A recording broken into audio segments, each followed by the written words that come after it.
את משיחנו, ינהיג קהילתנו, כולם יוצאים לקראתו, לעזיז רבי דאגון ביתו. אשרי כל משפחת ביתו, כל אחד הוא יבכו, מקובלת תפילתו לפני אלוקים. אשרי משפחת ביתו.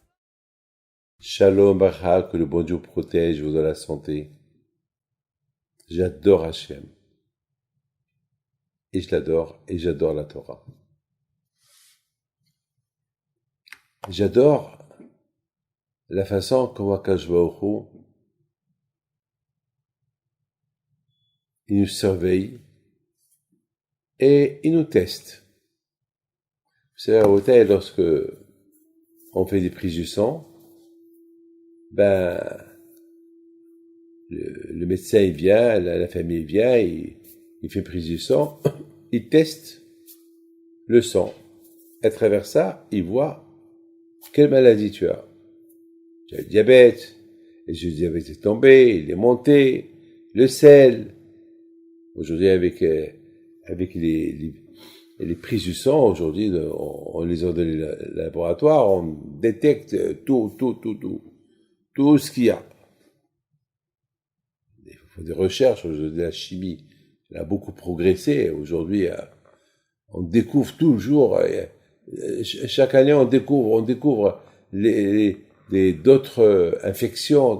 Bon, je ne veux pas rentrer dans les détails, mais ce que je peux vous apprendre, c'est lorsque j'ai fait la prise du sang, et on m'a donné un tas d'examens à faire, j'ai commencé à réfléchir. Là, j'ai reçu les résultats. Bon, là, ça dit, ils sont bonnes. Bon, Hachem. Mais je vois les numéros, 3 pages de résultats, parce qu'on m'a fait un test général. Mais ça m'a donné à réfléchir. De la même façon, comment le laboratoire détecte, à travers la prise du sang, tous les éventuelles maladies que Dieu préserve, qu'on peut avoir, ou que grâce à Dieu on n'a pas, eh bien, Akadosh Baruch Hu aussi, il nous teste. Il nous fait passer un scanner. Comment on se comporte avec lui? Est-ce qu'on est gentil? On n'est pas gentil? Est-ce qu'on est orgueilleux? Si on n'est pas orgueilleux, est-ce qu'on est ça? Est-ce qu'on n'est pas ça? D'ailleurs, mes amis, avant que Hachem nous a donné la Torah, il nous a pas donné la Torah, jusqu'à qu'il nous a passé un test de laboratoire des 49 degrés d'impureté, les 48 façons avec lesquelles on acquiert la Torah. Parce qu'il y a 48 façons de mauvaise qualité, et en contrepartie, il y a 48 façons d'être bon avec l'être humain, avec Dieu. Donc Hachem nous a fait un test pour voir est-ce qu'on est en bonne santé pour être capable de recevoir la Torah. Waouh. C'est-à-dire que le jour qu'on a reçu la Torah, on a passé un bon test. Et de temps en temps, mes amis, et Hachem a trouvé que le test était bon, et nous a donné la Torah. Mes amis, chaque année, chaque jour, chaque semaine, chaque mois, chaque instant, chaque seconde, le bon Dieu nous teste. Il nous teste. Il teste comment on est. Quand par exemple le pilote, il est assis dans son cockpit et il voit l'écran technologique qu'il en face lui, il regarde, il observe, et les boutons, il touche là, pour voir si tout va bien. Voilà.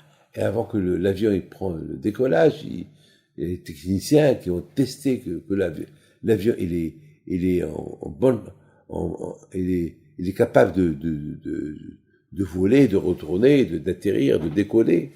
Mes amis, il faut savoir que c'est extraordinaire.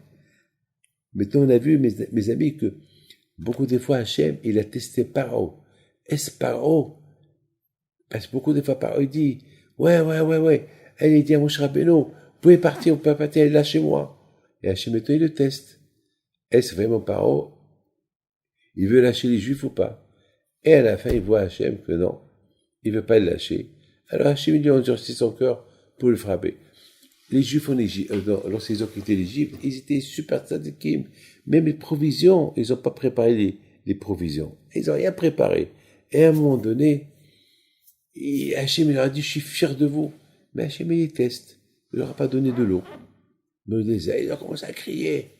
Je leur ai dit, hey, avec tous les miracles que j'ai fait avec vous en Égypte, vous croyez que pour moi, un peu d'eau à vous donner, c'est un problème pour moi, mais je vous ai testé. Et je vois que vous avez besoin de vous renforcer encore un peu plus dans l'Emouna. Mes amis, je vais vous raconter une histoire. Il y a une femme qui est venue chez moi au Mexique. Et cette femme-là, mes amis, c'est une femme extraordinaire, une tzadékette, mais elle n'a pas d'enfant. Elle n'a pas d'enfant. Et la pauvre, elle s'ouvre. Elle voit toutes ses copines, tout le monde a des enfants, elle n'a pas d'enfants. Alors, elle vient chez moi, elle me dit, Rabbi David, je ne sais pas chez qui aller. Je veux un enfant. Mon mari, il prend de l'âge, et même un garçon, même une fille, c'est tout. Il a commencé à répéter, même une fille. J'ai vu la façon comment elle a demandé. Elle priait, elle pleurait, la pauvre. Après, elle me dit, même si j'ai que des filles. Wow. Depuis, je ne l'ai plus revu. Et dimanche dernier, au Mexique, j'ai vu une femme qui vient avec 3 filles. Elle me dit, je me présente, c'est vos 3 filles. Quoi? Moi, j'ai une femme, j'ai mes enfants, c'est quoi? Je voulais rigoler. Mais dit non. J'étais chez vous il y a 17 ans, et je vous ai supplié de prier pour moi. Un garçon, après j'ai dit, bon, même si c'est pas un garçon, une fille, et pour une fille, même 2 filles, même 3 filles, parce que les Hamaks, les hommes, ils aiment pas trop les filles. Ben voilà, Hachem m'a donné 3 filles. Les voilà. Alors j'étais content pour elle. J'ai dit, et ton mari, ça va? Bon Hachem, mets-toi Rabbi David, une bracha pour le mariage. L'Emouna,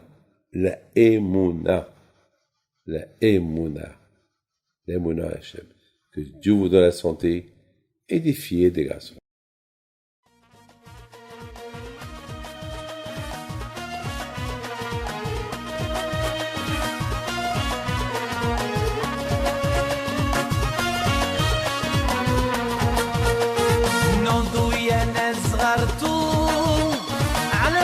حي بنتو وقف لنا زي خوتو يا وز خوتو